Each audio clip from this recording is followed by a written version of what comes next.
Soy la doctora Sara Brito, médico endocrinólogo, presidente de la Federación Nacional de Diabetes y jefe del servicio de endocrinología del Hospital Militar. Y hoy vengo a compartir con ustedes una charla sobre el manejo de la diabetes mellitus en COVID-19. El riesgo de muerte y complicaciones graves por COVID-19 aumenta significativamente en personas con los dos tipos principales de diabetes, tanto la tipo 1 como la tipo 2. Ahora, esto va a estar fuertemente influenciado por la edad, la cual agrava, entre mayor edad, más se agrava las posibilidades de complicaciones por esta infección viral. También por el grado de descontrol que presenta el paciente portador de la condición de diabetes, que puede verse reflejado en la hemoglobina 1C, y la obesidad. La obesidad se ha visto que es también una comorbilidad o un factor agravante importante en los pacientes que se contagien por COVID-19 y que sean portadores de la condición de diabetes. Entonces, un inadecuado control con una hiperglicemia sostenida va a condicionar una mayor susceptibilidad a presentar complicaciones graves y a mayor severidad de la infección por COVID-19, presentando a estos pacientes más distrés respiratorio, más posibilidades de ingresar a unidad de cuidados intensivos e incluso a mayor mortalidad. También otras enfermedades agregadas o comorbilidades presentes o complicaciones, tanto micro como macrovasculares presentes en los pacientes con diabetes, como enfermedades renales, cardíacas, sobre todo que son comunes en estos pacientes con diabetes de larga data, van a producir una evolución más tórpida en los pacientes afectados. En este sentido, conociendo esta peligrosa relación entre diabetes y COVID-19, muchas sociedades internacionales han creado una serie de guías para manejar la diabetes durante la infección por COVID-19. En este sentido, la Sociedad Venezolana de Endocrinología y Metabolismo y la Federación Nacional de Diabetes, FENADIabetes, elaboraron esta guía de recomendaciones en pacientes con diabetes mellitus que estén en fase de confinamiento o en enfermedad aguda por SARS-CoV-2. Entonces, bueno, lo primero y principal es tratar de orientar a nuestros pacientes, de darles recomendaciones generales para que puedan evitar el contagiarse por este coronavirus. Es fundamental cumplir con todas las medidas generales para evitar este contagio, manteniendo, bueno, las medidas de distanciamiento social y protección con tapaboca y con otras medidas de limpieza y lavado de las manos. Además, manteniéndose en su casa con una dieta balanceada que sea suficiente en proteínas, que sea baja en carbohidratos de fácil absorción y rica en carbohidratos complejos y abundantes vegetales y frutas. También se les recomienda a nuestros pacientes que es muy importante mantenerse activo y ocupado haciendo ejercicio diario. Deben tratar de caminar por lo menos 30 minutos al día o una hora por lo menos 3 veces por semana. Y también realizar ejercicios de repetición o tonificación interdiario en su casa. Los pacientes con esta condición deben contar con los medicamentos suficientes e insumos de todo tipo, sus medicamentos antidiabéticos orales, insulina, pero también los insumos como agujas, tiras reactivas y todo lo que use de manera regular. Suficiente por lo menos para un mes y siempre tener la previsión de estar renovando estos insumos que necesita. Es importante que las personas con diabetes mantengan un buen control de glicemia. Por eso se le ha recomendado a nuestros pacientes, ahora más que nunca, realizarse un control de glicemia en casa, o sea, su automonitoreo. Esto deberían hacerlo todos los pacientes con diabetes, pero en esta condición de la pandemia que estamos viviendo es aún mucho más importante. Entonces vamos a tratar de orientarlos en este sentido. Pacientes en tratamiento con cambios de estilo de vida y antidiabéticos orales, que generalmente son pacientes diabéticos tipo 2, se recomienda que se haga el autocontrol de la siguiente forma. Si tiene valores adecuados de glicemia, los indicados por su médico, deberá realizar glicemia capilar 1 a 3 veces por semana. Si no tiene los valores adecuados, pero no tiene síntomas de hiperglicemia, debe aumentar la frecuencia de las glicemias capilares a 1 o 2 veces por día y mantenerse en contacto con su médico para ajustar su tratamiento y lograr un control óptimo. aumentando de 1 hasta 3 fármacos orales si es necesario, o incluso una insulina basal en caso de que la necesite para poder lograr un control óptimo. Si no tiene los valores adecuados y además tiene síntomas de descompensación, o sea, por hiperglicemia, deberá realizar un monitoreo antes y 2 horas después de cada alimento hasta normalizar con dosis suficientes de fármacos orales o adicionando insulina, según la indicación de su médico tratante. Si tiene sospecha de hipoglicemia en un momento, deberá hacerse la glicemia en ese momento, y si sospecha que es en la madrugada, deberá hacerse una glicemia a las 3 de la mañana. No debe descontinuarse ningún tratamiento sin el consejo y la prescripción del médico. El tratamiento de las comorbilidades, especialmente la hipertensión coexistente, dislipidemia, enfermedades cardiovasculares o renales, deben tratarse como siempre o aún de manera más estricta. Recordemos que en este periodo de pandemia nuestros pacientes han estado de alguna manera desasistidos por la posibilidad de por no tener la posibilidad de acudir a sus consultas y a sus controles de manera regular. De manera que nosotros, si es posible, de manera a distancia, a través de telemedicina, debemos dar todas estas recomendaciones. Primero, para prevenir que se contagien y además para mantener un buen control de la glicemia, porque si ellos se contagian con el SARS-CoV-2, su respuesta será mejor si han mantenido la glicemia en condiciones óptimas. Ahora, si el paciente es un paciente diabético tipo 1 o diabético tipo 2 con un esquema de insulina intensivo, se deberá realizar glicemias capilares de 3 a 6 controles diarios, precomida, poscomida y eventualmente a las 3 de la mañana. También antes y después de realizar ejercicio, esto especialmente en pacientes diabéticos tipo 1.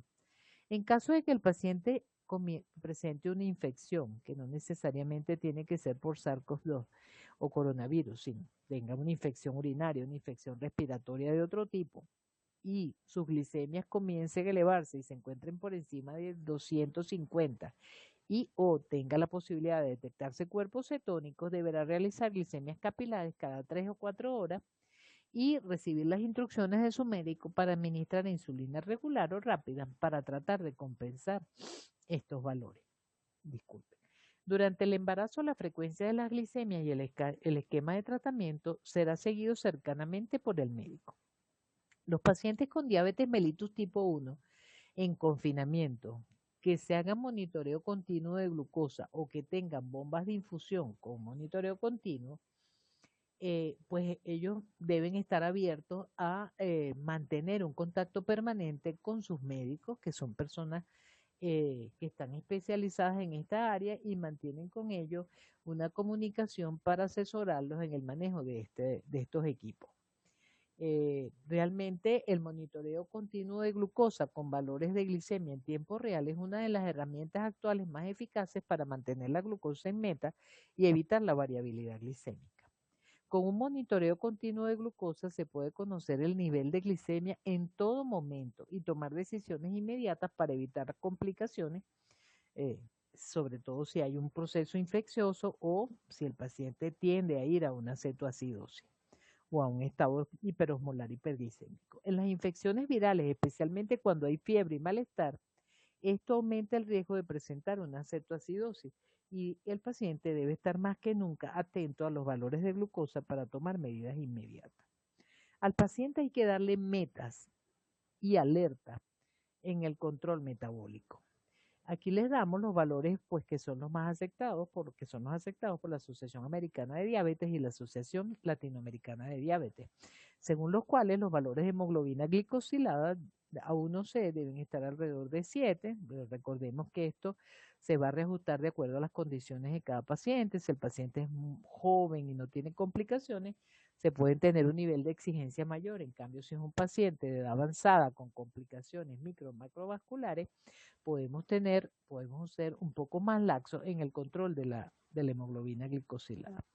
Alcanzar una glicemia plasmática preprandial o en ayuna entre 80 y 130 y una postprandial que esté por debajo de 180. Saber que estas serían las alertas, saber que si sus niveles de glicemia están persistentemente por debajo de 70 miligramos por decilitro aun si no presenta molestia o si sus niveles están por encima de 200 por más de una semana o tiene varias lecturas seguras más seguidas mayores de 300, debe consultar a su médico. Entonces, ¿cómo hacemos ahora en el paciente si nuestro paciente, a pesar de todas las medidas que le dimos de prevención, y el paciente, bueno, que está cumpliendo su tratamiento en casa, es sospechoso de que tiene la infección por COVID-19, ¿cómo vamos a proceder? En pacientes con diabetes mellitus tipo 2, en cambios de estilo de vida y o antidiabéticos orales, eh, pero que tengan que estén asintomáticos o con cuadros leves o moderados, se debe mantener la medicación habitual y vigilar los fármacos con riesgo de hipoglicemia, como la sulfonilurea, riesgo de depresión de volumen, como son los que producen los inhibidores de cotransportadores de sodio glucosa tipo 2, aquellos medicamentos que pueden tener riesgo de acidosis metabólica, que son también estos inhibidores de cotransportadores de sodio glucosa tipo 2 o metformina. Sabemos que los inhibidores de cotransportadores de sodio glucosa tipo 2 no los hay en el país, pero hay algunos pacientes que se les han indicado en el exterior y los traen, y tenemos que alertarlos sobre la posibilidad de una deshidratación, incluso que se precipite la aparición de una cetoacidosis por el uso de estos medicamentos. Sobre todo si el paciente tiene náuseas, vómitos o si es un paciente ya con complicaciones. También tener cuidado con los fármacos que inhiben el apetito, como los análogos de GLP-1. En los periodos agudos de las infecciones, el paciente puede deshidratarse, ya sea por vómitos, diarrea, fiebre e infección respiratoria. Es por ello que los medicamentos orales deben estarse ajustando o incluso puede ser necesario suspenderlo en algún momento determinado, pero solamente debe tomar la decisión el médico y poder ajustar los medicamentos de acuerdo a la condición del paciente. En algunas situaciones los pacientes pueden presentar episodios recurrentes de glicemias bajas, sobre todo si están inapetentes o vomitando, y en ese caso pudiera ser necesario incluso suspender el tratamiento hipoglicemiante. En pacientes con diabetes mellitus tipo 2, con insulina basal y antidiabéticos orales, que tengan cuadros asintomáticos o cuadros leves o moderados, se va a mantener más o menos la misma conducta. Revisar la medicación de acuerdo a la condición del paciente, evitar los fármacos que tengan riesgo de elevados de hipoglicemia, como la sulfonilurea, riesgo de depresión de volumen, como ya dijimos, los inhibidores de cotransportadores de sodio glucosa tipo 2, riesgo de una acidosis metabólica, como pudiera ser la metformina en pacientes que tengan cuadros ya muy serios o pacientes que son portadores de insuficiencia renal o cardiopatía, insuficiencia cardíaca. Y pues vamos a ajustar los tratamientos de acuerdo a los síntomas que presenta el paciente. En los pacientes con diabetes mellitus tipo 2 que ya tienen esquemas más complejos en los cuales hay una insulina basal más insulinas prandiales, o en pacientes diabéticos tipo 1 en tratamiento con insulina, se puede mantener toda la medicación. La insulina generalmente no se suspende. Se puede ajustar las dosis, se puede disminuir, pero generalmente el paciente debe mantener su tratamiento, sobre todo si es un diabético tipo 1, no puede suspenderla, o si es un insulino requiriente. Se ajustará la dosis de acuerdo a la condición. En pacientes con diabetes gestacional, pues también se tratará de mantener su control con el tratamiento que venga recibiendo, medir cetonas, estar pendiente de su condición general, y si está solo con insulina basal, entonces hay que vigilar y puede ser que necesite cambiarse a insulina regular. En pacientes con cetoacidosis diabética o síndrome de hiperglicemia, síndrome de hiperglicemia hiperosmolar, con COVID-19 deben ser hospitalizados y utilizar insulina endovenosa. Los pacientes con diabetes o hiperglicemia en estado clínico de gravedad, pues por supuesto serán trasladados eh, y probablemente ingresen a una unidad de cuidados intensivos y se manejarán con infusiones de insulina. Cuando el paciente necesita ser trasladado y necesita el consejo urgente por parte del especialista. Si persiste fiebre, vómitos y o pérdidas de peso, sugiriendo un empeoramiento del cuadro, deshidratación y un potencial compromiso circulatorio. Si tiene hálito u olor a fruta, acetona, si hay cuerpos cetónicos en sangre que se van elevando o en orinas, donde los logre hacer, Si pasa mucho tiempo y este cuadro se mantiene a pesar de cantidades extras de insulina o hidratación. En niños y adolescentes que se vean descompensados, agotados, confusos, hiperventilando, con dolor abdominal importante. En los pacientes con evolución severa o grave, con dificultad respiratoria que ameriten hospitalización, por supuesto los tratamientos se deben reevaluar y es muy probable que se suspendan todos los medicamentos orales si los tomamos y solo se controlen, como en otros cuadros severos, con insulina regular. Entonces recordemos que hay una serie de medicamentos, ¿ok?, que nuestros pacientes usan, entre ellos pues biguanidas como la metformina, que puede provocar síntomas gastrointestinales y riesgos de deshidratación y acidosis láctica, especialmente en enfermos renales con cardiopatía aguda o insuficiencia cardíaca. Recordemos que la metformina realmente es un medicamento muy bien tolerado. Incluso son pocos los pacientes que tienen síntomas gastrointestinales. Y es uno de los medicamentos que podemos mantener para manejar a los pacientes con diabetes y infectados por COVID-19. Se pueden continuar en casos leves o moderados y si no hay mayores riesgos, pues se suspende ya en pacientes graves. Los inhibidores de EPP4 son bien tolerados, tienen poco riesgo de hipoglicemia y no deben suspenderse y además tienen la ventaja de que se pueden ajustar sobre función renal. Los inhibidores de cotransportadores de sodio-glucosa tienen el alto riesgo de deshidratación y deterioro de la función renal y cetoacidosis. Por lo tanto, debemos suspender los enfermos severos y graves. Análogos de GLP-1 sabemos que pueden causar náuseas, vómitos. Generalmente no es necesario suspenderlos porque es un síntoma que se va creando tolerancia con el tiempo, pero sabemos que si el paciente está muy inapetente, pues es probable que haya que suspenderlo y especialmente en cuadros graves. Las sulfonilureas son medicamentos que tienen un alto riesgo de hipoglicemia, especialmente en pacientes renales y con cardiopatía. Por lo tanto, debemos suspenderlo en casos agudos y graves. Disculpe. Las insulinas generalmente no requieren suspenderlas, sobre todo las insulinas preprandiales, como la regular, Apidra, Lifra o Aspar, pues se van a mantener y lo que se va a hacer es ajustar las dosis en pacientes con casos severos y graves. Las insulinas basales como NPH, Glargina o Detemir generalmente se mantienen, tratan de no suspenderse, solo se va a ajustar las dosis de acuerdo a la condición del paciente. Y las insulinas mixtas, que son las premezclas, pues en estos casos muchas veces es necesario cambiarla para manejarse más fácilmente con insulina regular y una dosis fija de insulina basal. Este es un cuadro que fue creado por algunas sociedades europeas y que resume un poco todo lo que sería el manejo del paciente portador de la condición de diabetes en infección.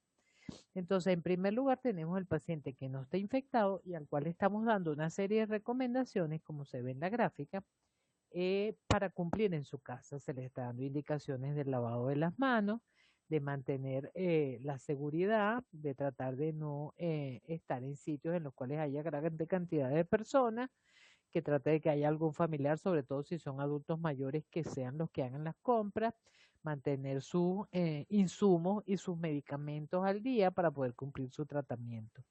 Entonces, hay que prevenir la infección de estos pacientes, ¿ok? Y con eso hacemos esas recomendaciones por telemedicina.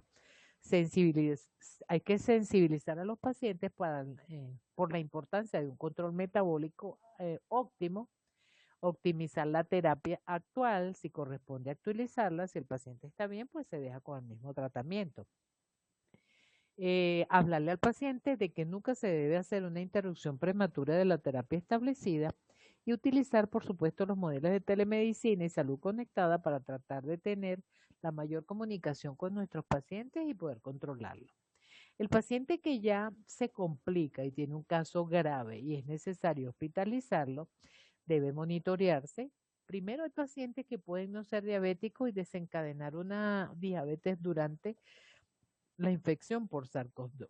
Eso se ha visto y ya está descrito la aparición de diabetes de nuevo en estos pacientes.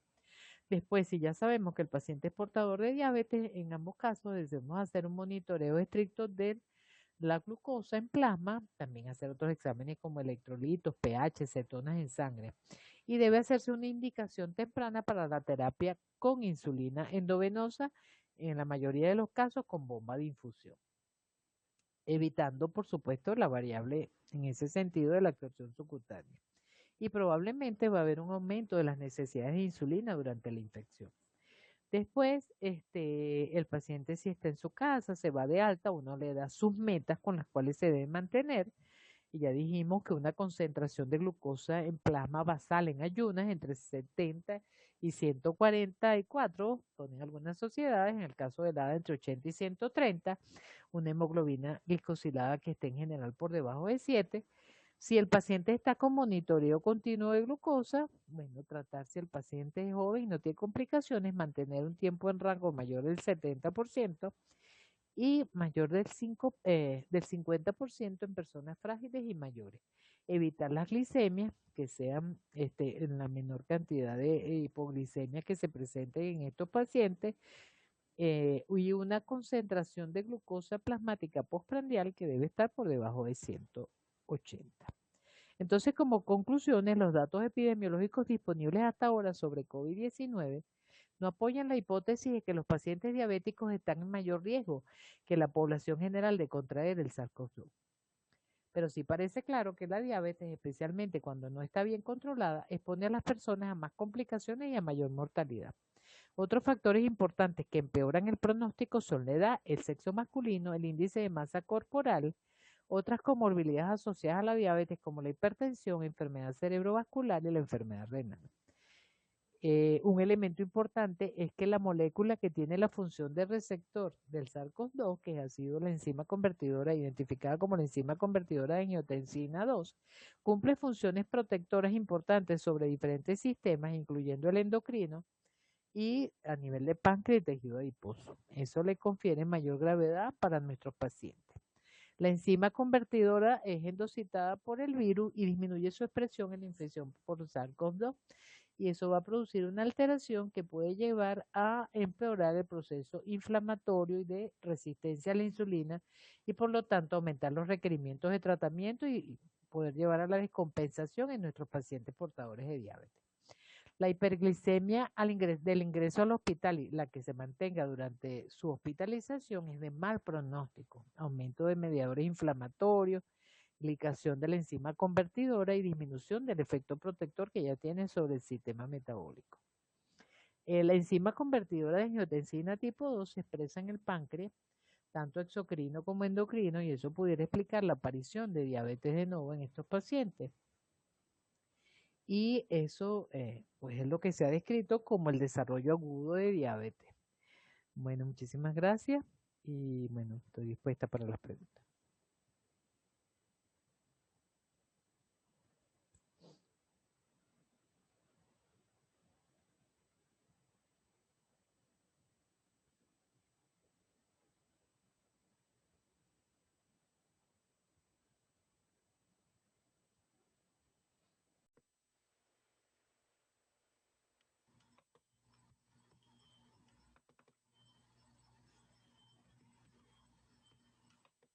Ok, muchas gracias. Un cordial saludo para todos los asistentes.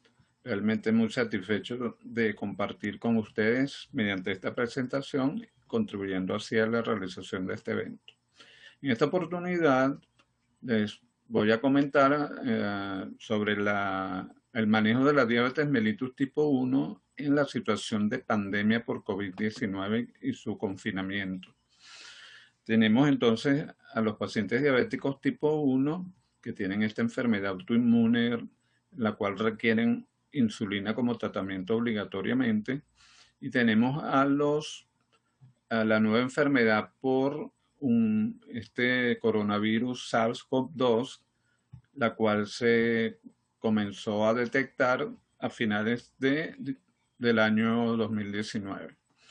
Vamos a tratar de establecer entonces algunas generalidades e interrelación entre ellas. En primer lugar, las características clínicas que tienen cualquier paciente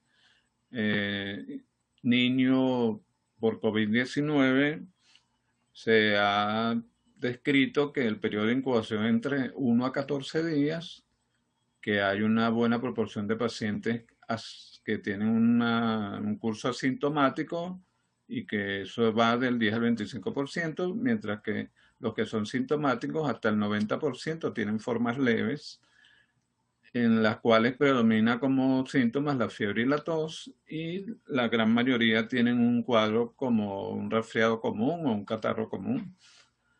Y las formas severas son poco frecuentes y van entre 2,5 y 5,9%, siendo la recuperación entre 1 a 2 semanas. Se han descrito 5 tipos clínicos. Entre ellos, entonces, está en primer lugar la infección asintomática, después la forma leve que cursa como una infección respiratoria superior, luego le sigue la neumonía leve. Ellas se caracterizan, entre otras cosas, por una fiebre que no dura más de 5 días. Luego en severidad sigue la neumonía severa, que ya compromete la función respiratoria y tiene una disminución de la saturación de oxígeno, y la fiebre dura 5 o más días. Y luego las formas críticas, que son aquellas que cursan con insuficiencia respiratoria, con shock o con falla orgánica, y que suelen requerir asistencia ventilatoria y, por supuesto, cuidados intensivos. Cuando hablamos de la interrelación entre estas dos entidades, ya ha sido descrito ampliamente que la diabetes representa un factor de riesgo para un peor pronóstico de esta infección.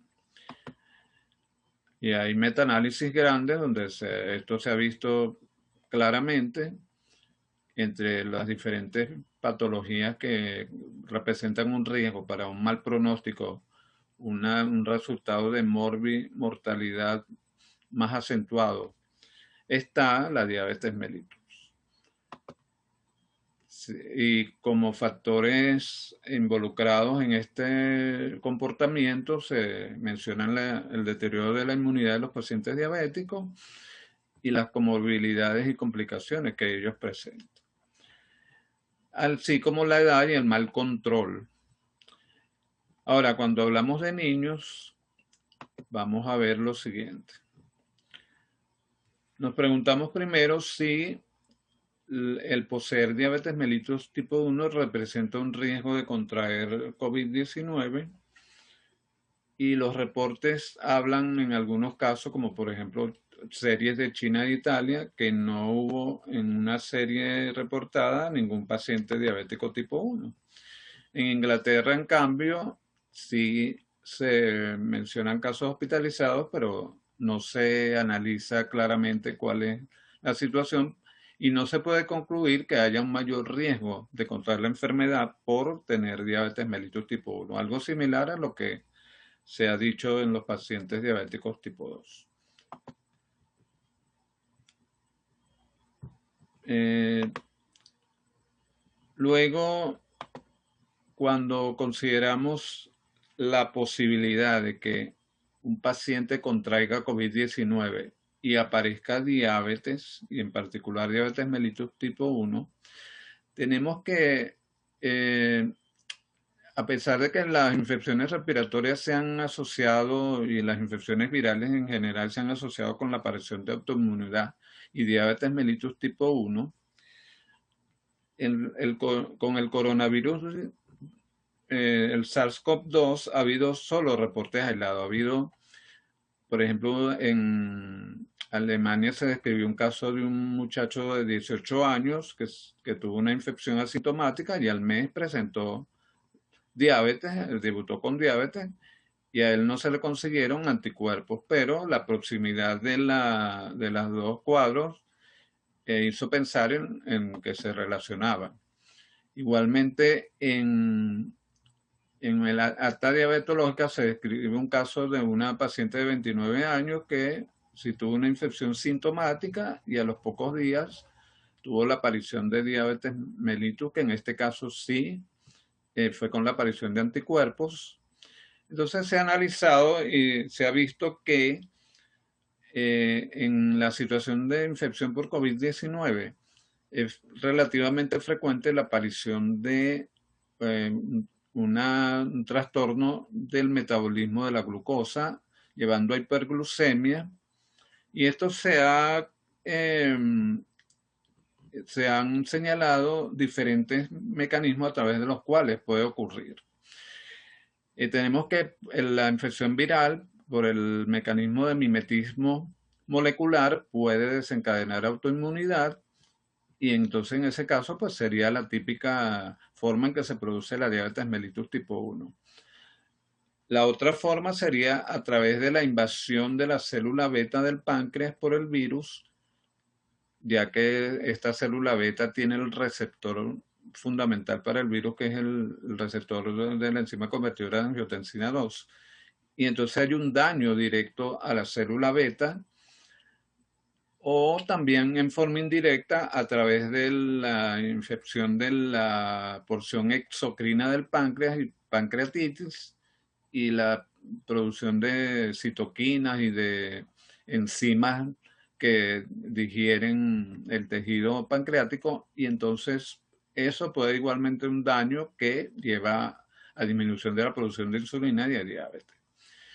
Y la situación de estrés con aumento de hormonas contrarreguladoras y de otros factores inflamatorios, pues también se ha implicado que pudiera estar causando la aparición de hiperglicemia y diabetes.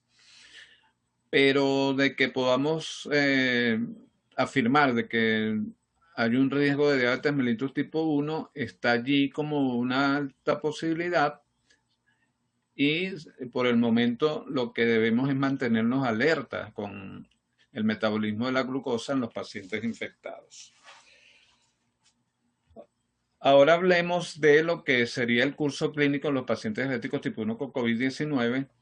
Se han analizado series grandes, y el riesgo de mortalidad, que es lo que de las pocas cosas que se han podido evaluar un poco más claramente, se ha visto que en los diabéticos, los pacientes portadores de diabetes mellitus tipo 1, el riesgo de muerte fue el doble de los que no, comparado con los que no tenían diabetes. Pero esto fue en pacientes mayores de 40 años. Cuando se analizó a los menores de 40 años, se vio que el riesgo de mortalidad era muy bajo, 0.01%.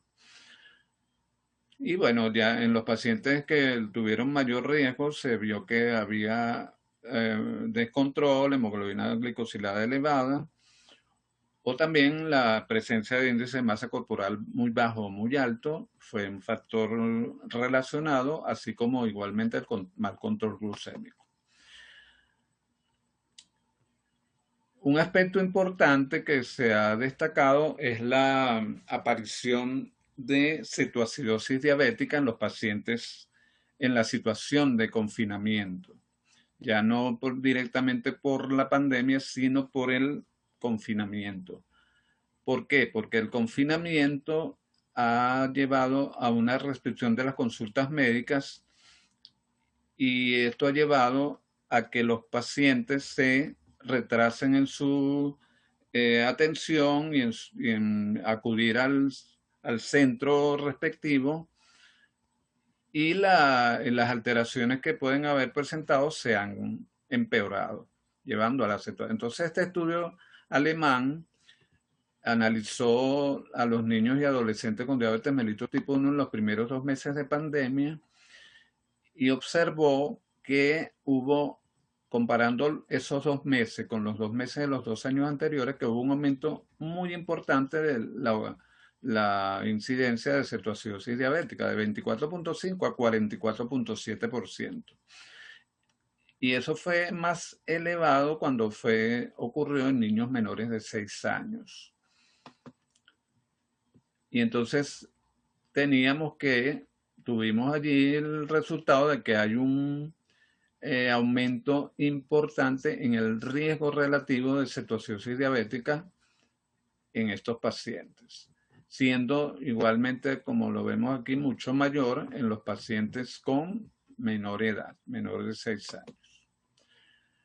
El confinamiento igualmente llevó en un estudio de la India a la observación de que hubo una disminución importante en los pacientes que acudían regularmente a los centros de donde se atendían diabéticos, a pesar de que no se cerró esta atención. Y entonces hubo una disminución muy importante de los casos nuevos, un 79% menos, pero los pocos casos que acudieron fueron todos con cetoacidosis diabética severa, cuando anteriormente era solo el 15%. O sea que, a pesar de que disminuyó la afluencia, eh, aumentó drásticamente los casos con cetoacidosis severa. Esto, fíjense, lo que ya les comentaba, la disminución de la movilidad, el llamado al aislamiento, la disminución de los recursos de salud para otras enfermedades diferentes al COVID, ha llevado a que los pacientes, además de que sentirse que tienen que quedarse en su casa, sienten temor del contagio y no acuden a tiempo a las consultas médicas. Entonces los diagnósticos o los manejos de alteraciones no se realizan en forma oportuna, y puede haber también el compromiso al disponer de los insumos. Entonces este paciente, pues el confinamiento ha llevado a un riesgo mayor para deterioro y complicaciones tipo cetoacidosis sobre todo, e hipoglucemia también puede ser. Y eso son situaciones que son un riesgo para mortalidad. Algunos, sin embargo, han señalado que el confinamiento puede tener la ventaja de que el paciente está más bajo la supervisión de su padre, que las conductas en cuanto a alimentación se regularizan, y eso pudiera ser ventajoso. Sin embargo, los datos hablan de lo contrario. Entonces, bueno, finalmente, ¿cómo manejamos un paciente diabético tipo 1 en pandemia? Tampoco hay consensos específicamente del manejo de los diabéticos tipo 1. Hay consensos en términos generales del manejo de los diabéticos, y la mayoría se han abocado sobre todo a los pacientes tipo 2. Aquí en el país es una guía de recomendaciones bajo la participación de la Sociedad Venezolana de Endocrinología y Metabolismo y FENADIABETES. Y bueno, resumiendo un poco todo lo que en los diversos bibliografías se dice, ¿qué es lo que tenemos que tener como objetivo en el diabético tipo 1 durante la pandemia? En primer lugar, optimizar su control.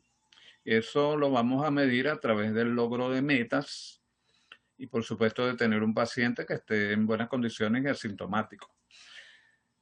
Y el logro de metas se va a conseguir es con la adherencia del paciente al tratamiento. Y la adherencia al tratamiento solamente puede ser posible si el paciente dispone de sus insumos y tiene un médico e idealmente un equipo multidisciplinario que él pueda consultar, que lo pueda orientar. El otro objetivo es evitar las complicaciones y el contagio, por supuesto. Bueno, el tratamiento del paciente diabético todos lo conocemos, una alimentación sana, balanceada, que hoy día pues hay limitaciones como que todos conocemos en el país para garantizarla. Sin embargo, no hay realmente una escasez, sino la dificultad para acceder a los productos. Entonces hay que orientar hacia la mejor forma de lograr un equilibrio entre la situación y las posibilidades del paciente. El ejercicio no se debe descuidar durante la pandemia. Todo el mundo conoce los beneficios múltiples del ejercicio. En el paciente pediátrico, pues tenemos que tratar que se controle la glucemia en relación al ejercicio antes, durante y después del ejercicio. No debe ir al mismo si tiene glicemia menores de 100 o mayores de 250, y debe controlar sus glicemias, tener meriendas, si el ejercicio tiene una duración mayor de media hora, y controlarse posteriormente también. Este es un estudio de España e Italia donde analizaron la actividad física en los pacientes durante el confinamiento, y se ve que hay una disminución importante durante el confinamiento de la actividad física. y por el contrario hay un aumento del tiempo que los pacientes pasan frente a las pantallas. Ese mismo estudio también analizó y consiguió la parte psicológica, que hay dificultad en la concentración de los pacientes, irritabilidad, hay mayor nerviosismo y sensación de soledad, entre otras cosas. O sea que la parte psicológica es sumamente importante que la consideremos en la actualidad, no descuidarla, que conjuntamente con lo que ya sabemos que puede haber desde el punto de vista psicológico por la simple presencia de diabetes, tenemos que entonces procurar siempre no descuidar esa parte, repito, y buscar el apoyo de la familia y por supuesto el equipo profesional, preferiblemente multidisciplinario. La insulina en cualquiera de las modalidades que sea indicada por su médico hay que garantizar que se cumpla.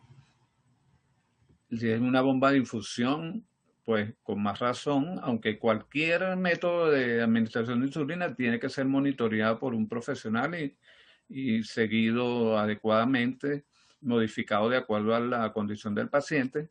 Y por supuesto el automonitoreo, que es lo que nos va a permitir hacer cambios oportunos en su momento, valga la redundancia. La tecnología se constituye hoy en un arma importantísima porque no podemos acceder a la gran mayoría de los pacientes o ellos a nosotros en esta situación de confinamiento. Y además de la tecnología que sirve para el control y tratamiento del paciente, tenemos ahora la telemedicina y de ella se va a hablar más adelante en otra conferencia. El manejo del diabético tipo 1 propiamente dicho, cuando no tiene infección, pues lo que ya comenté, garantizar la atención a través de grupos de trabajo que se mantengan disponibles para que el paciente los consulte y igualmente lo que nosotros podamos, sea nuestra responsabilidad de suministro de insulina y accesorios, es importantísimo para el automonitoreo. Por supuesto, la prevención del COVID, y se comenta que la vacuna contra la influenza y el neumococo que se deben colocar a partir de los 6 y 2 meses respectivamente, son importantes porque dicen que tiene posible efecto de prevenir. Cuando el paciente diabético tiene emergencia, pues por supuesto debe atenderse en el centro de su control, preferiblemente, manejarlo y egresarlo lo más pronto posible para evitar la permanencia en el centro y la mayor posibilidad de contagio. Y volvemos sobre el control persistente mantenido, va a evitar reingresos. Cuando los pacientes con diabetes tipo 1 tienen diagnóstico o sospecha de COVID-19, pues se hace el seguimiento de los protocolos respectivos que estén allí, con la evaluación y las pruebas médicas y las pruebas respectivas, y el tratamiento que se considere, entre ellos el aislamiento en los casos diagnosticados positivamente. Es importante entonces, si tiene la enfermedad, como todo paciente diabético tipo 1 con una enfermedad, el paciente debe tener el suministro de hidratación y el aporte energético respectivo. Si pierde el apetito, buscar la manera de aportar energía y calorías, y nutrientes de calidad en la forma más viable posible a través de caldos, a través de sopas que pudieran ser, aparte de aportar líquidos, le pudiera aportar proteínas y nutrientes en la forma más viable. Y hay que mantener el automonitoreo en estos casos con mayor frecuencia probablemente para hacer ajustes de insulina y de esa manera prevenir las complicaciones, ¿verdad? Hay una tabla que lo muestra una de estas publicaciones de análisis donde a mayor glucemia, sobre todo por encima de 250, se recomiendan aumento de la dosis de insulina o aplicación de bolos adicionales. Estos aumentos son del 5% o hasta 10% en los casos de mayor hiperglucemia, e igual en los casos de cetonemia, 5 a 10% de aumento de la insulina, o la aplicación, como le dije, de esos bolos que se comienza con 0.05 unidad por kilo,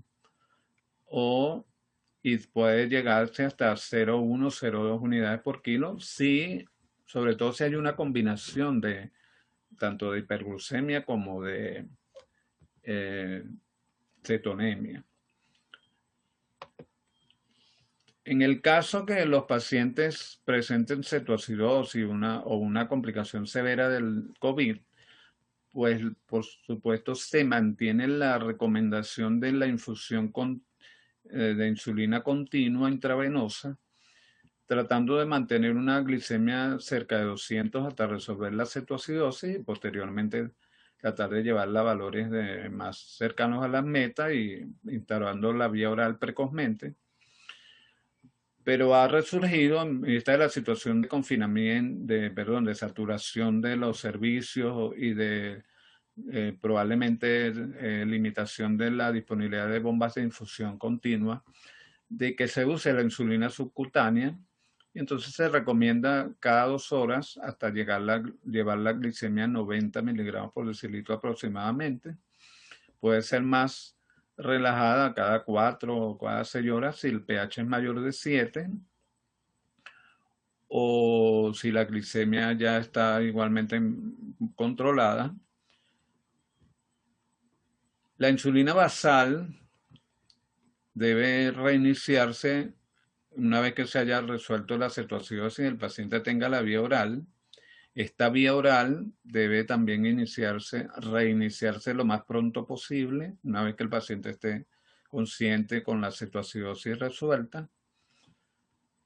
Los monitoreos que se deben realizar, ya se han mencionado, la glicemia, la gasometría, los cuerpos cetónicos, los electrolitos, mientras el paciente esté en una situación de riesgo, una situación de descompensación, y se van regulando de acuerdo a la mejoría que vaya teniendo el paciente.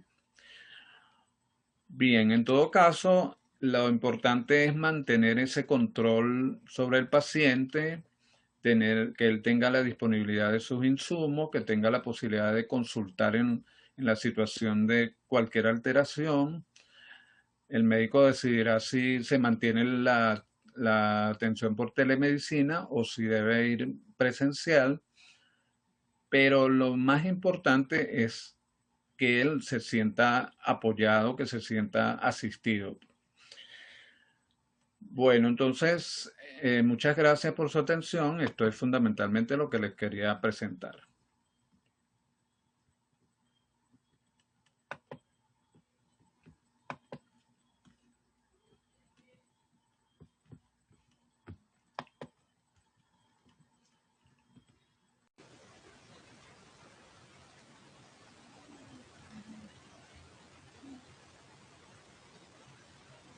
Actividad física y confinamiento.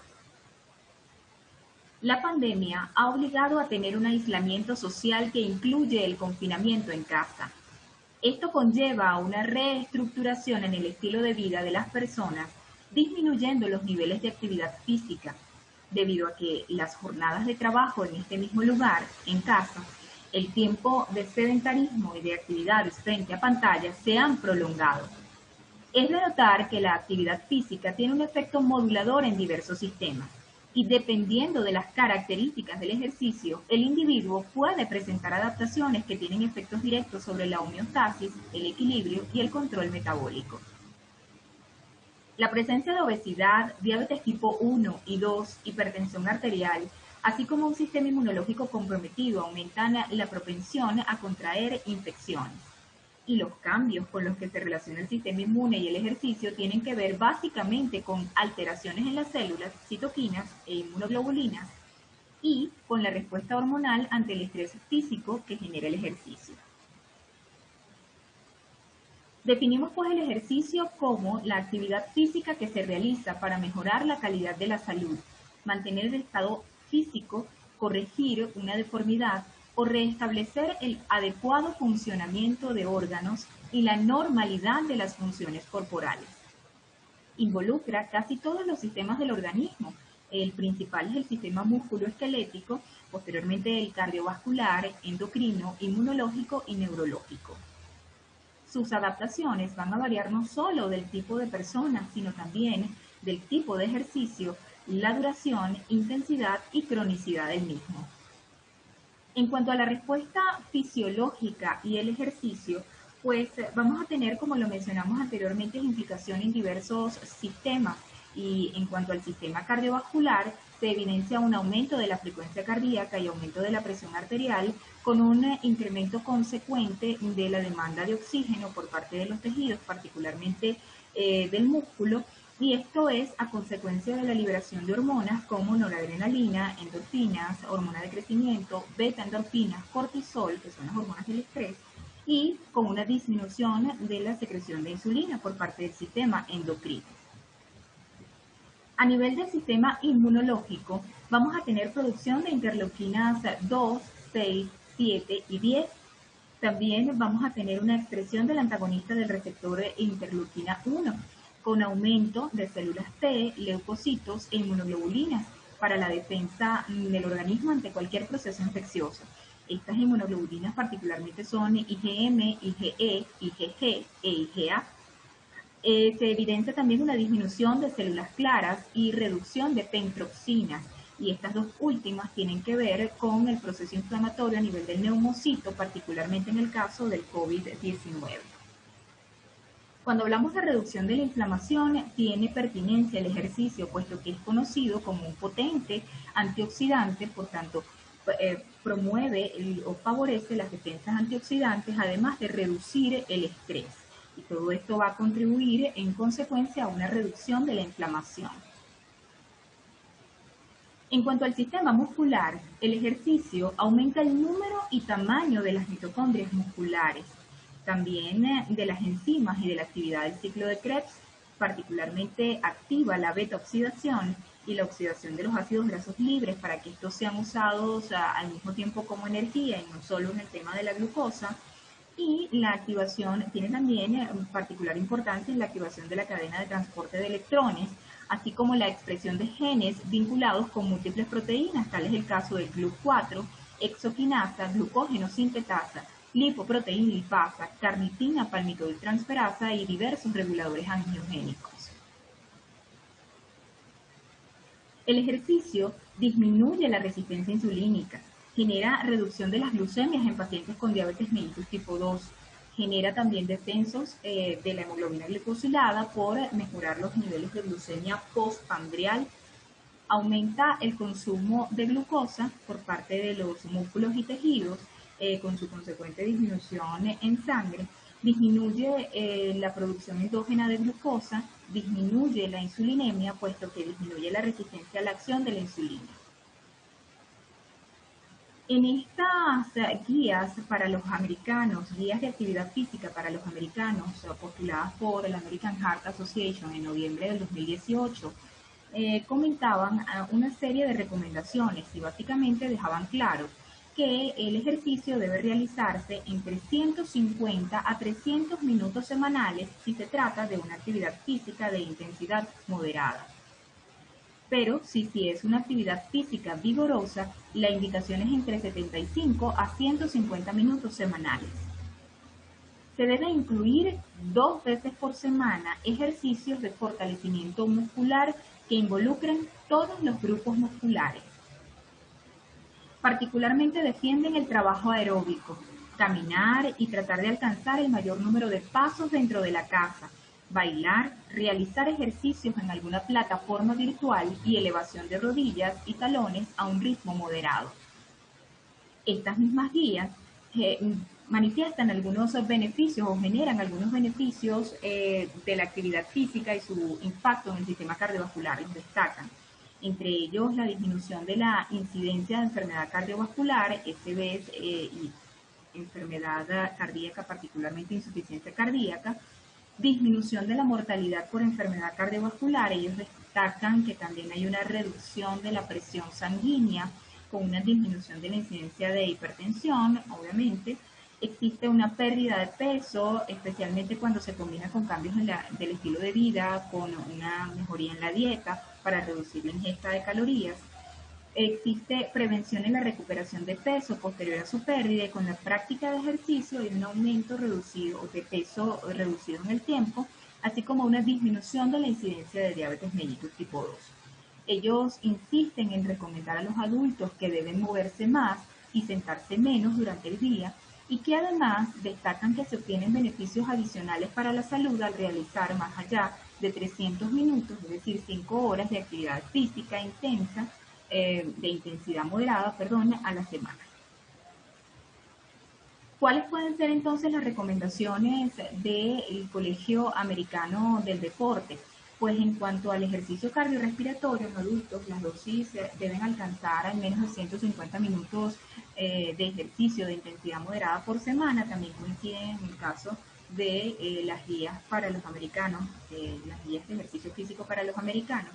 Y las recomendaciones del ejercicio pueden ser satisfechas a través de 30 a 60 minutos de ejercicio de intensidad moderada, 5 días a la semana, o 20 a 60 minutos de ejercicio de intensidad vigorosa, 3 días a la semana.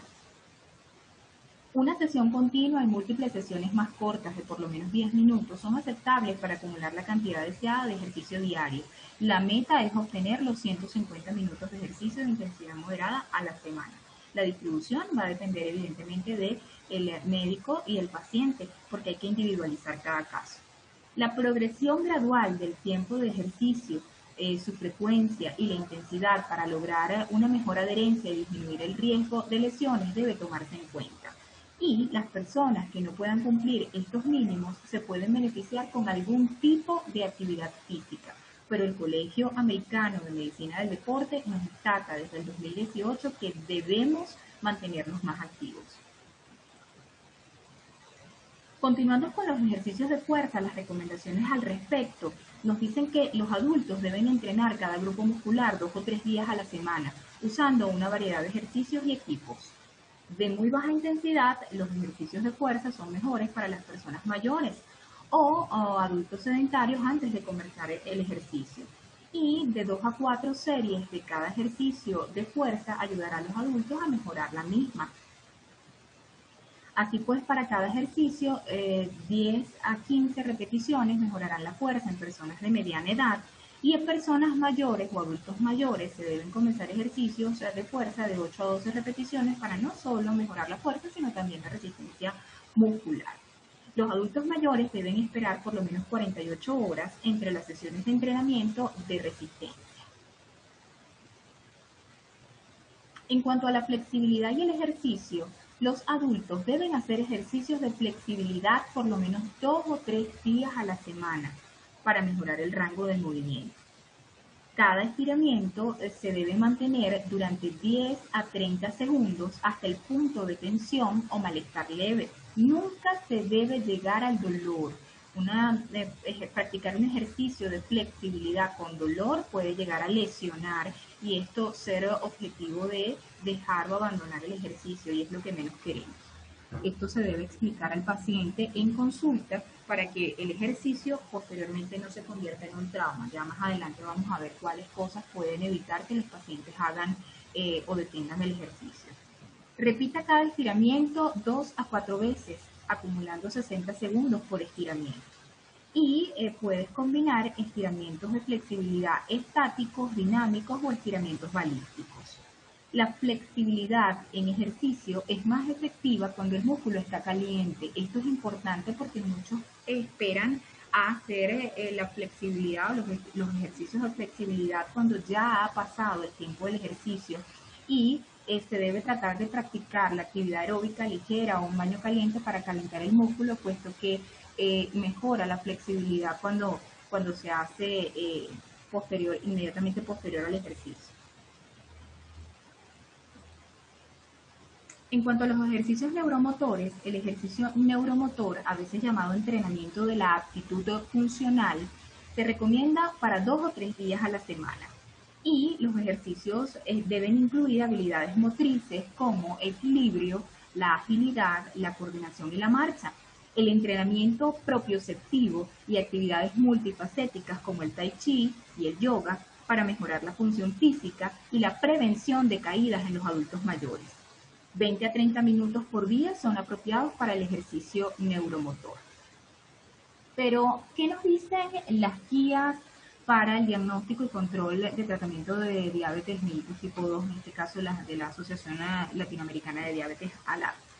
Ellos para el 2018 recomiendan que en pacientes con diabetes mellitus tipo 2 de alto riesgo cardiovascular y previamente sedentarios que van a iniciar una actividad física moderada, recomiendan la realización de pruebas provocadoras de isquemia o lo que llamamos acá pruebas de esfuerzo previo al inicio del ejercicio. Esto es una recomendación de consenso para esta fecha, 2018.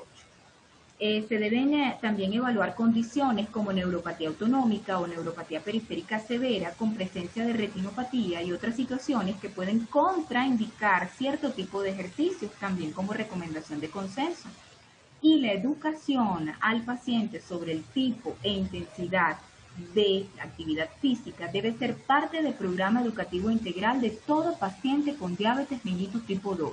No se nos puede escapar de la consulta a ningún paciente que no se le explique que el ejercicio es parte fundamental del tratamiento para el control metabólico. En cuanto a los lineamientos a tomar en cuenta previos al inicio del ejercicio, la Asociación Latinoamericana de Diabetes nos hace énfasis en el control metabólico antes del ejercicio.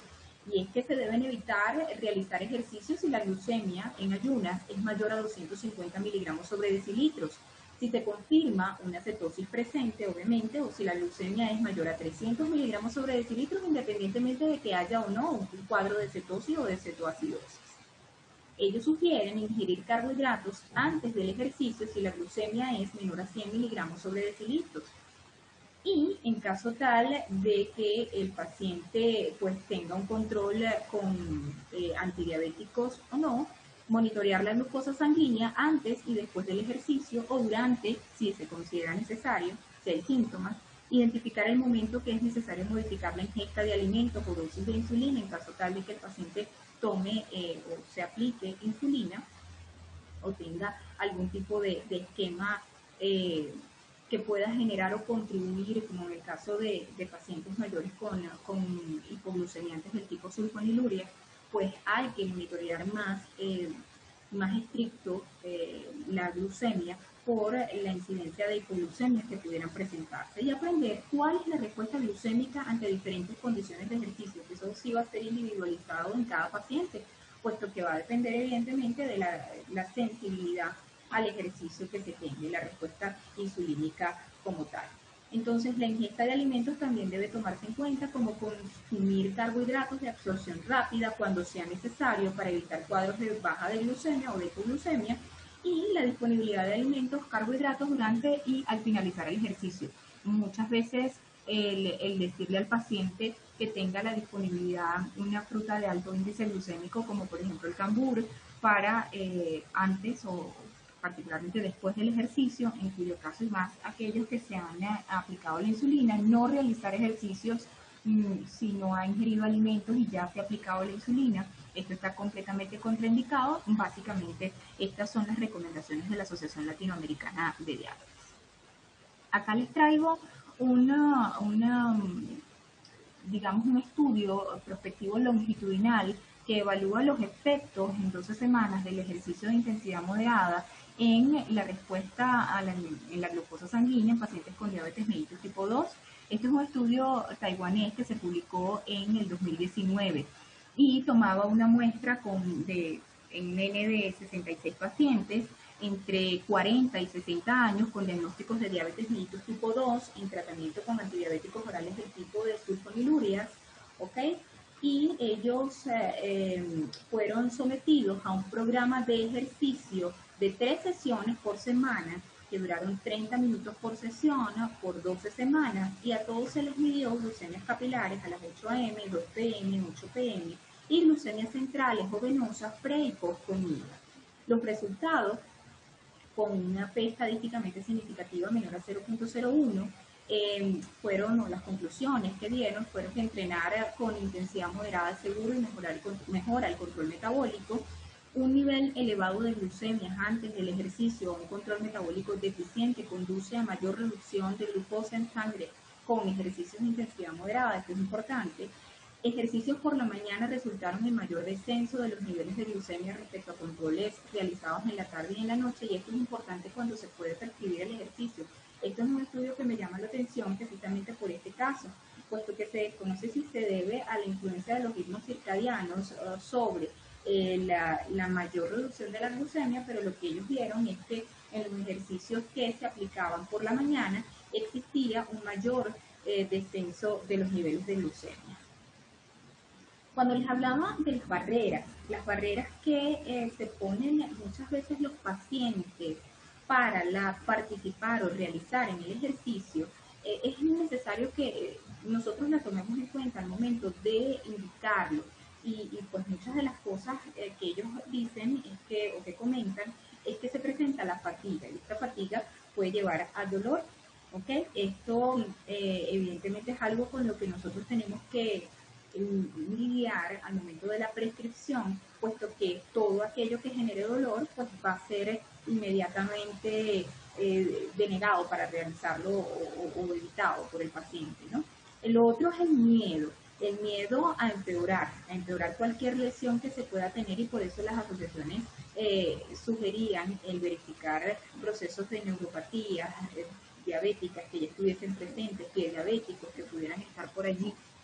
Entonces, empeorar y lastimarse, obviamente, es lo que puede, muchos pacientes tienen comórbidos asociados en el caso de artrosis o artritis, particularmente de extremidades, de rodillas, y todo esto va a generar el miedo al dolor, pues puede ser muchas veces incapacitante y totalmente contraproducente para ejercicios, pero darle opciones al paciente de qué ejercicios puede realizar, obviamente individualizando cada caso, sería el éxito del tratamiento.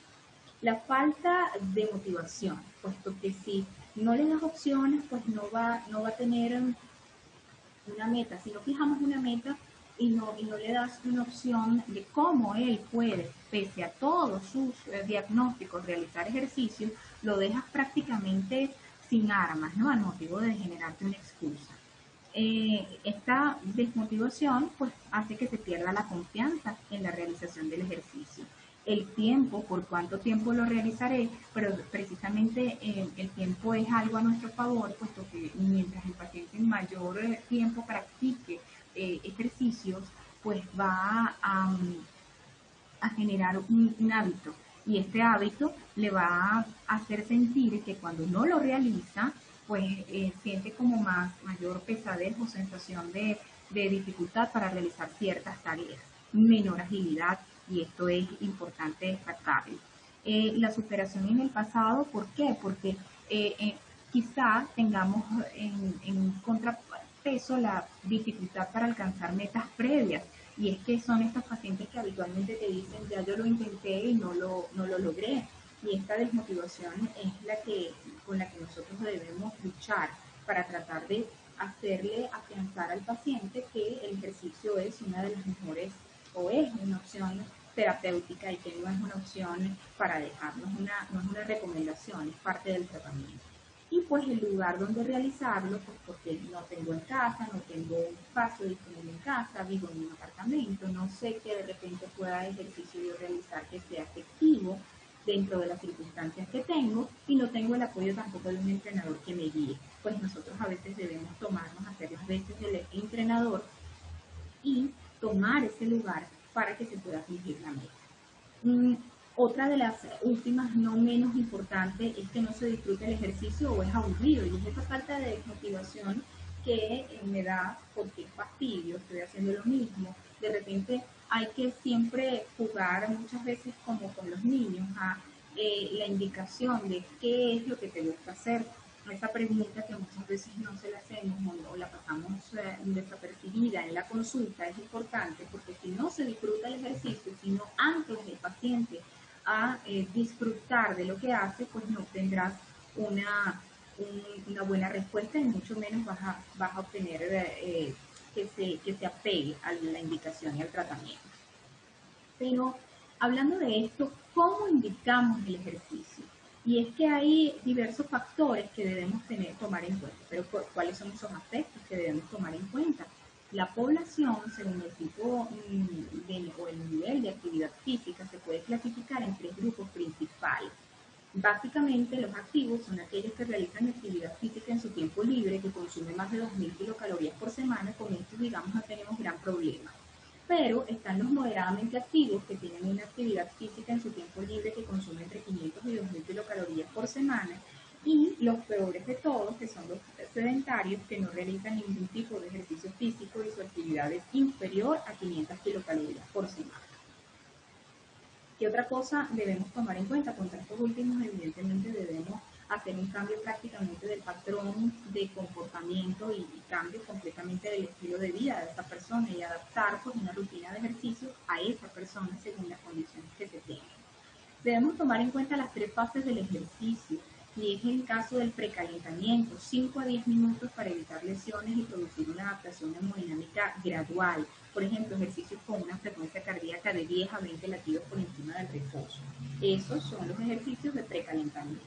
La fase principal, que incluye los ejercicios como tal, 40 a 50 minutos, dependiendo del tipo de paciente, de ejercicios programados. Podemos escoger diversos grupos musculares, podemos trabajar lunes, miércoles y viernes o domingos, lunes, miércoles, viernes y domingos con unos grupos musculares y martes y jueves con otros, de manera tal de garantizar que el paciente pues tenga de esta manera un movimiento completo del cuerpo total durante toda la semana. Y es importante la fase del descanso, volver a la calma con los estiramientos o la flexibilización, 10 minutos, relajación y vuelta gradual al estado hemodinámico inicial.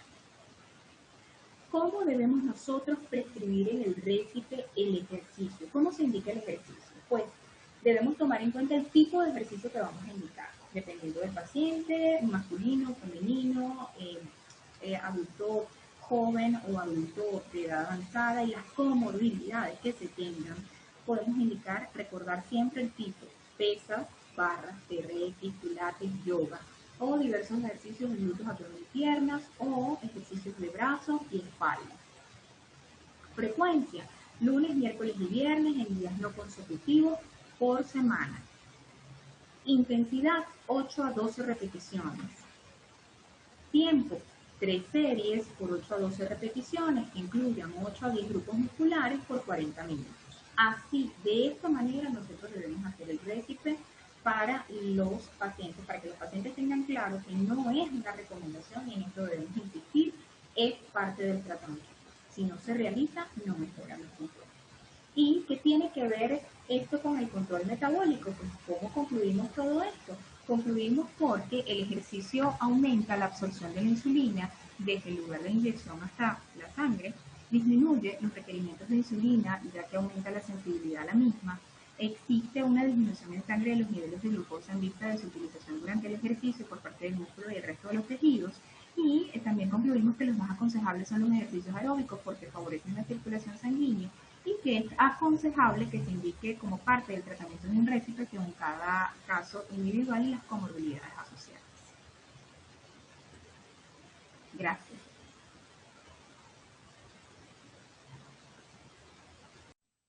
Buenos días, el día de hoy vamos a hablar de telemedicina y diabetes en tiempos de confinamiento y COVID-19.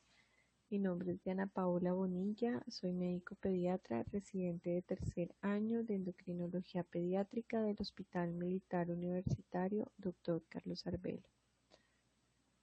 Para hablar de telemedicina es importante conocer el concepto. Decimos que es la prestación de servicios de salud a distancia mediante el uso de las tecnologías de información y la comunicación, más conocidas como TICs, permitiendo la comunicación interactiva en tiempo real entre el paciente y el médico o profesional de la salud.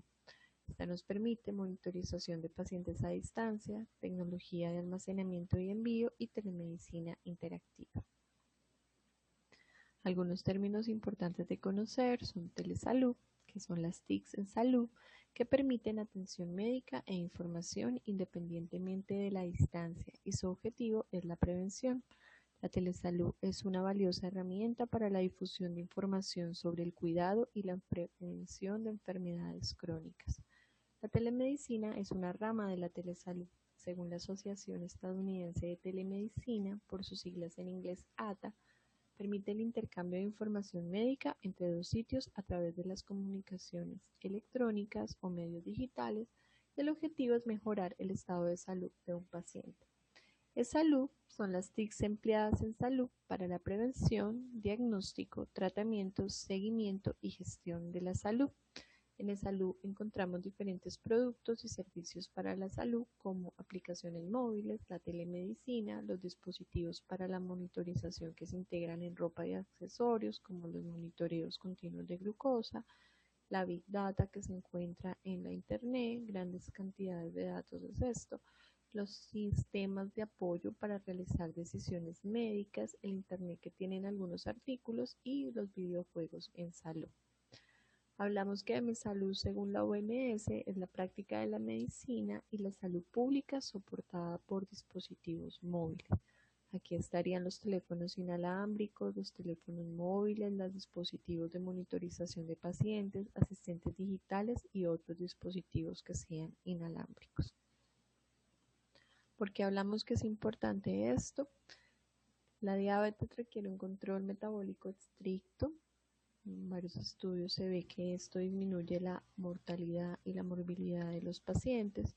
Y desde que empezó la pandemia por la enfermedad por coronavirus 2019 o COVID-19, que es causada por el coronavirus 2 del síndrome respiratorio agudo grave o SARS-CoV-2, se ha visto un cambio en la atención médica.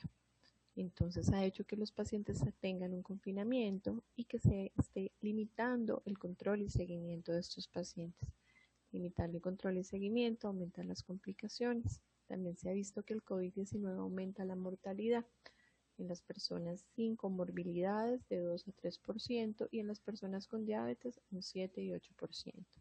La telemedicina con ayuda de las TICs en salud y E-Salud puede ser una forma importante para mejorar las limitaciones que tiene este seguimiento y control. Respecto a la historia de la telemedicina, en el siglo XIX el telégrafo empezó a ser útil en consultas médicas. En el siglo XIX también Bell patenta el teléfono y en el siglo XX se le da un uso masivo al teléfono y se logran realizar consultas a distancia. En 1950, la telemedicina sirve para transmitir videos, imágenes y datos médicos complejos. En 1960 se realiza el envío digital de imágenes radiológicas, siendo la radiología la primera especialidad médica en utilizar la telemedicina. En 1970 se hacen investigaciones en la NASA y también astronautas en el espacio y médicos en la Tierra tienen contacto a distancia. En 1990 se hace educación de pacientes, consultas de audio y video y medición de signos vitales a distancia. En 1998 la OMS vincula el concepto de telemedicina. En el año 2005 la OMS habla del impacto de las TICs en la atención médica. Desde este año y hasta la actualidad se han visto grandes avances tecnológicos, también un consumo masivo de Internet y de celulares y tecnología móvil que ha permitido que la telemedicina tenga mayor espacio. Actualmente, con la pandemia por COVID-19, en China apenas inicia esta, se empieza la atención digital por telemedicina. En Italia, más de 20 regiones implementan la telemedicina. En Estados Unidos autorizaron más de 80 servicios de telemedicina y esto nos hizo evidenciar que esta nos permite continuar el manejo de enfermedades crónicas. Respecto a las TICs, tecnologías de la información y la comunicación, vemos que estas se soportan en redes que son tecnologías fijas y móviles, banda ancha, redes de televisión y redes en el hogar, que funcionan por medio de dispositivos como ordenadores personales, teléfonos inteligentes, televisión inteligente, el Internet de algunos objetos o cosas y videojuegos, permitiéndonos servicios como correo electrónico, búsqueda de información y almacenamiento. E-Salud a la cual pertenece la telemedicina, nos permite también tener guardado medicina basada en la evidencia y el acceso a salud móvil. Recordemos que salud móvil es muy importante y su mayor auge lo da con aplicaciones en salud. Una aplicación es un término inglés adaptado al español que se refiere a un algoritmo informático que permite mejorar la capacidad o la función de un dispositivo electrónico, como un celular o una computadora. Aplicaciones en salud tenemos aproximadamente 100.000. El 60% del tiempo digital que pasa alguien lo pasa utilizando aplicaciones. De estas 100.000 aplicaciones de salud, 70% están destinadas al bienestar y el deporte y un 30% para pacientes y profesionales de la salud. De las 100.000 aplicaciones que hay en salud, 1.000 son para diabéticos. De estas se destaca Social Diabetes, que ha ganado varios premios como la mejor aplicación de salud del mundo. Esta fue creada en Europa por un grupo de pacientes.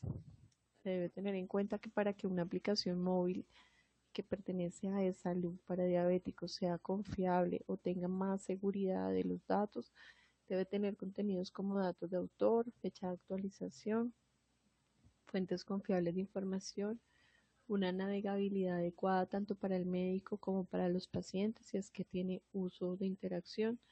El contenido debe ser adecuado también, el diseño, un buen diseño con buenos colores, una buena interfaz y que haya protección de datos.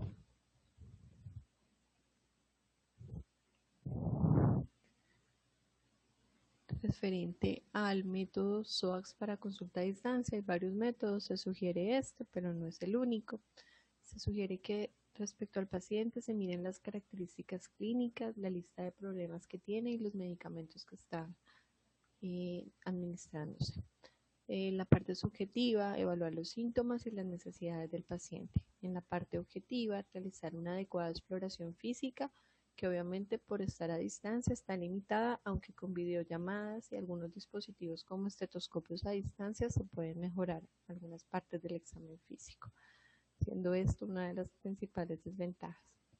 También se puede realizar análisis de laboratorio y evaluar los registros de glucosa. En la apreciación diagnóstica se pueden hacer diagnósticos presuntivos y definitivos y en el plan de tratamiento dar recetas e indicaciones y acuerdos con los pacientes. ¿Qué pasos se deben seguir en una consulta a distancia? Primero se debe solicitar una cita. Para solicitar una cita debe haber una implementación de sistemas para agendar y confirmar la cita, bien sea por el sitio web, por un teléfono móvil, sea por llamada o mensaje de texto, un correo electrónico, una plataforma de expediente electrónico, un sistema para el pago de la sesión a distancia y servicios integrados en líneas que ofrecen determinados servidores. Para preparar la consulta, se debería solicitar al paciente el envío previo a la cita, lista de medicamentos, signos vitales si es posible, análisis de laboratorios, registros de la glicemia, capacitación para la descarga de datos de dispositivos monitores continuos, microinfusoras y otros. La consulta a distancia por el método SOAX, como se había mencionado, y realizar conclusiones de la consulta con el envío de recetas y acuerdos por vía digital. Respecto a la telemedicina y el COVID, como está utilizado para el diagnóstico, se puede utilizar para el diagnóstico sintomático por videollamada, ya que permite valorar al paciente, también permite guiarlo y orientarlo, mirar y evidenciar la dificultad respiratoria si existe y de alguna manera por medio de la clínica y lo que nos refiere al paciente de decidir si el manejo se hará ambulatorio u hospitalario. Existen varias plataformas para telemedicina, muchas de ellas o casi todas están fundamentadas o tienen de ayuda accesoria las aplicaciones para telemedicina. Ahí nombro algunas, pero Mi Doctor 24 Horas es una aplicación creada y utilizada en Venezuela. Estas aplicaciones permiten agendar citas, cobrar, tener conexión con los pacientes y recetas médicas digitales. La Sociedad Española de Diabetes en el año 2019 realizó una guía para el uso de aplicaciones en diabetes. Debido al auge de estas aplicaciones, se vio que los pacientes tienen mucho acceso a la información que a veces no es adecuada y que los médicos tampoco saben cómo prescribirla, por eso sacó una guía para poder orientarse y según la regulación que tienen en Europa, aconseja algunas aplicaciones para determinados usos. Por ello hay un decálogo sobre cómo se deben utilizar estas aplicaciones en diabetes, tanto para pacientes como para profesionales. Respecto al paciente, se sugiere tener en cuenta qué hace la aplicación, quién la realiza, si es para publicidad o para uso en salud, las actualizaciones que tiene, si las fuentes de información son fiables, si son claras, el consumo que tiene de datos, las delimitaciones para las cuales está hecha y las leyes que la regulan, si hay protección de datos, si son o no son inocuas para el paciente, si son confiables, si tienen distintivos de calidad. Para los profesionales se sugiere que miren cómo se puede mejorar la gestión en el paciente con estas aplicaciones, orientar a los pacientes para que busquen de una manera segura estas aplicaciones, que tengan también distintivos de calidad, seguridad, saber qué hace, quién hace la aplicación, también igualmente ver si son de publicidad o de salud, cuáles son el listado de aplicaciones seguras, cómo se deben utilizar y qué aporte tiene esto para los pacientes, escucharlos. ¿Qué aplicaciones vemos en diabetes? Bueno, referente, la FDA dice que una aplicación en diabetes requiere estar regulada o registrada si es un accesorio para un dispositivo médico que esté regulado. Ejemplo, las bombas de insulina. El libro verde de la Unión Europea dice que se debe regular todas las que integren un software para el diagnóstico o el tratamiento. Muchas de esas aplicaciones no están en español, otras cobran y otras están restringidas en algunos países, incluso en este. Algunas aplicaciones son para profesionales sanitarios, como la de la ADA, de la Asociación Americana de Diabetes, que permite tener guías de manejo. El registro y seguimiento se puede hacer bien con algunas aplicaciones como Social Diabetes. Si en la parte premium de la aplicación puede tener contacto con el endocrinólogo. En la parte de alimentación muchas permiten hacer el conteo de carbohidratos. Algunas aplicaciones son para los monitoreos continuos de glucosa. Y respecto al ejercicio, algunas permiten planes de ejercicio. Como les decía, en esta guía que realizó la Sociedad Europea de Diabetes, se encuentran las principales aplicaciones en diabetes y las más confiables que reúnen los requisitos de los que hemos hablado. ¿Qué ventajas y desventajas tiene la telemedicina en sí, en todo lo que hemos nombrado? Las ventajas es que evita desplazarse tanto al médico como al paciente, nos permite conocer el entorno del paciente, de alguna manera empoderar al paciente con su tratamiento y también permitir algo de adherencia. Consulta interdisciplinaria, no solamente con otros médicos, sino también otras disciplinas como psicología, nutrición y tiempo. La alta especialidad puede llegar a todos los sitios, un médico en una ciudad capital y un paciente en una zona remota, desde que existan las condiciones tecnológicas, se pueden realizar consultas. Hay una mejor relación médico-paciente, hay un mayor vínculo entre estas dos partes, pero existen varias desventajas. Una de ellas ya la habíamos nombrado, que es una exploración física limitada. También problemas con la conexión a internet y los dispositivos, no siempre los dispositivos son aptos. La mayor desventaja que se ha encontrado en varios estudios es que depende del conocimiento informático del profesional y del paciente. Muchos pacientes de avanzada edad no están capacitados o no les interesa este sistema de consulta y muchos profesionales también desconocen el uso. También la privacidad del paciente se puede ver vulnerada y algunas recetas digitales pueden ser restrictivas para medicamentos controlados o de alto costo. Porque la endocrinología es una especialidad particularmente compatible con la telemedicina. La telemedicina jamás reemplaza la consulta normal en el consultorio y de manera presencial del paciente, pero sí se podría y con la endocrinología, implementar consultas mensuales o trimestrales con el paciente en casos extremos, domicilios lejanos o en este caso en la pandemia. Se puede manejar este control de manera remota y es preferible a no tener ningún tipo de control. Si se realiza este control, se puede mejorar el manejo de la glucosa, la presión arterial y el perfil lipídico de los pacientes. Nos permite tener de alguna forma control sobre dispositivos como el glucómetro, el monitoreo continuo, dispositivos para medir la presión arterial y algunos análisis de laboratorio. Disminuye costos directos e indirectos del manejo de la enfermedad, como el transporte y el alto costo del desplazamiento de los pacientes, como decíamos, o tener que buscar citas lejanas con los especialistas. ¿Qué dice la evidencia científica? Vamos a leer cómo los resultados, se han hecho varios estudios, en un estudio que se realiza en adultos mayores, diabéticos tipo 2, durante 5 años, donde se mira el uso de la informática para telemedicina y educación en diabetes. Se ve que hay mejoría en el control glucémico con niveles de hemoglobina A1, A1C, hemoglobina glicosilada mayores que al inicio del estudio. ¿Qué quiere decir esto?